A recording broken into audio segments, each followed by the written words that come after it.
You started by telling us you're not a member of the party, you're not a senator, but someone who is a member of the party and who is a senator, Senator Ndume, has said he doesn't think that that is the position of the president. In fact, he also says he consulted with former Governor Tinubu, and he says, yes, you can go in and vie for it this time. So he thinks on those premise, he's going to go. So perhaps that may be what Senator Kalu is also relying on, saying, look, we're also going to vie, because if he thinks there's injustice to a particular region, he won't stand for it.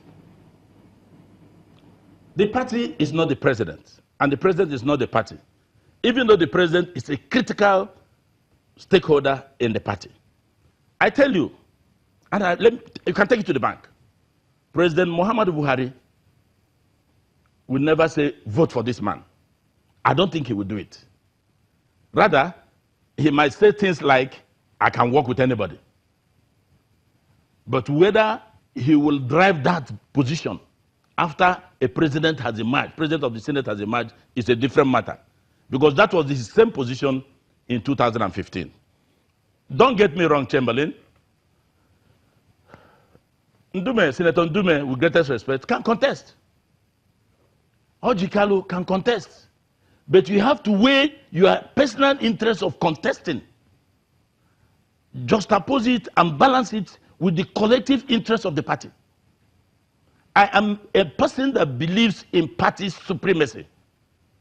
Party supremacy is key to cohesion and good administration in a political party. Political party administration is not something that you just sit down and you think it will flow. You must have the confidence and the support of the people. To the point that when you speak on an issue, you get it right. Look at Senator Kennedy. When he was in the Senate in the United States of America, he will never talk to any senator, but he will get up and make an argument on an issue.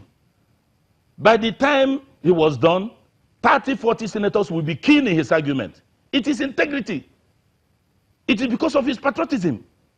A political leader must carry the membership of the party, the rank and file, all together, to the extent that even where there is slight imposition, they will trust his sensibilities and his integrity and accept it. Ndume can run, Orji Kalu can run, but how would that be if in the end you fail?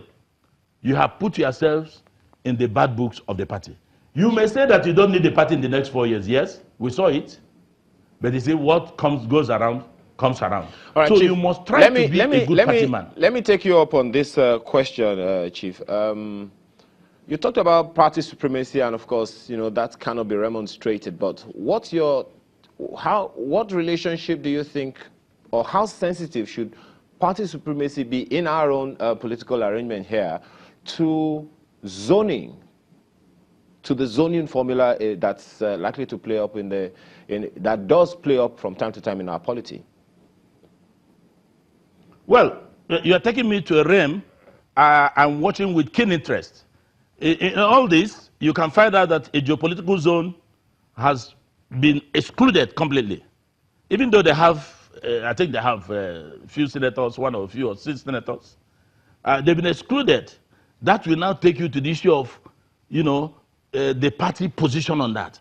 I don't think the APC as a political party has taken conscious efforts in ensuring that that political zone, which is the southeast, that is never in the equation, should be brought into the equation. And they did, it happened this way because they have not taken that step.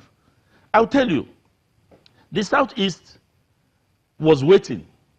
And I can say it over and over again. The southeast waited for APC to put something on the table, which they did not. It wasn't that it was signed, sealed, and delivered that they must put all their votes in one box. It is because the party ab initio said they will not vote for us. Forget them. We don't need their votes. Oh, very well. No problem. We're still in Nigeria. Let us look at the issue of balancing. That is what the Constitution says. A president has emerged. Once the president has emerged, you zone the other positions to reflect that character so that everybody will have sense of belonging. It's not a question of you didn't vote for me. There were people in the Southeast that voted for APC. There were people who fought for APC, even though they have never seen President Muhammad Buhari. I remember in the presidential election, there were people in my polling booth who said if Buhari doesn't win here, there will be war. They don't know Buhari. They don't know President Buhari. They don't know most of the people in APC. But that's their conviction. And if you call them privately, they will give you reasons why they took that position. So how would these people feel across the geopolitical zone of Southeast when you elect the entire leadership of the Senate? Nobody is from the Southeast, whether it is Senate or House of Rep. So we have to, you see, this second coming of the president, I would say, he has said so. Let him use it to correct all the anomalies. And people must be bold to tell him. All right, we'll come back to... Anybody that will be in his cabinet that will not tell the president the truth should not take that appointment. Let me ask you, Mr. Iwuantanwu, I know you spoke about anybody who will not tell the president the truth and must be out of the cabinet. Do you expect the cabinet to reshuffle anytime soon? There's no need to reshuffle the cabinet. The tenure of the president will expire on May 29th, and I'm sure by now he must be putting his pen on paper. He should look for men of integrity, men of honor, those who are not coming to pay lip service and deceive the president. We saw a lot of that during the last administration. There are very good ministers amongst them who work very hard. It is his prerogative to retain them. But he must be sure that he will get people that can send him accurate memo, people that will advise him properly, people that will tell him the truth. It's not look, Nigeria, we must move from where we are.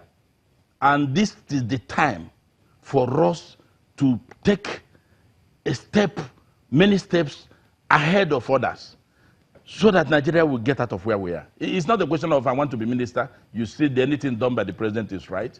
If something is wrong, you will advise the president. You people are, those that are appointed as presidential aides, they have to advise him. They can send him private memos. They can send him, it's